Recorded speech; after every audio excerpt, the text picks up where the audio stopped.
So just a raise of hands, who has ever created an infographic before this assignment? Okay, not a lot of people, and that's okay, because I haven't either. So my name is Nancy, and today I'll be presenting to you about my infographic on Macy's, and pretty much one of their key mission statements is to give back to their community. So why exactly do we create an infographic? Well, one of the biggest reasons is because Excel charts are extremely boring, they're very dull, and they're not full of a lot of excitement. And humans are visual learners. We process information based upon the information that we see. And so infographics are a visually appealing way for people to present information and actually have that information stick to your viewers.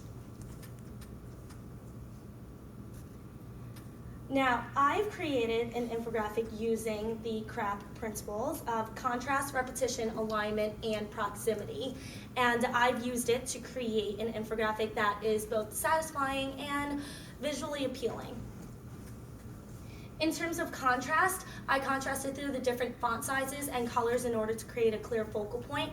So in terms of the font size, I enhanced the font size of the numbers significantly just because the information that I'm presenting is very results driven. In terms of the color choice, I placed a very dark text over the light colored images in order to emphasize the message that I was trying to portray.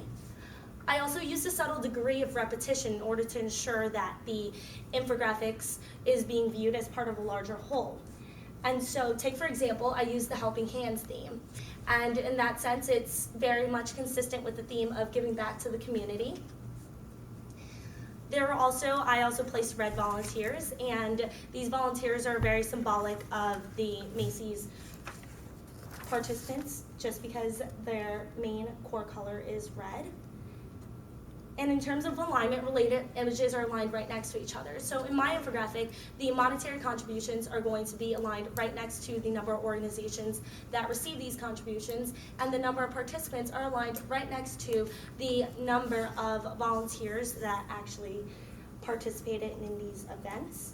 And lastly, we have proximity. So related items are going to be grouped together, and as we learned in class, viewers tend to look at images from the top left corner descending down, and so I felt that it was appropriate to place a pie chart on that top left corner so that viewers would get a better understanding of what type of volunteer work that Macy's was contributing to. And so in conclusion, a picture is worth 1,000 words, and that is no truer than an infographic. Thank you.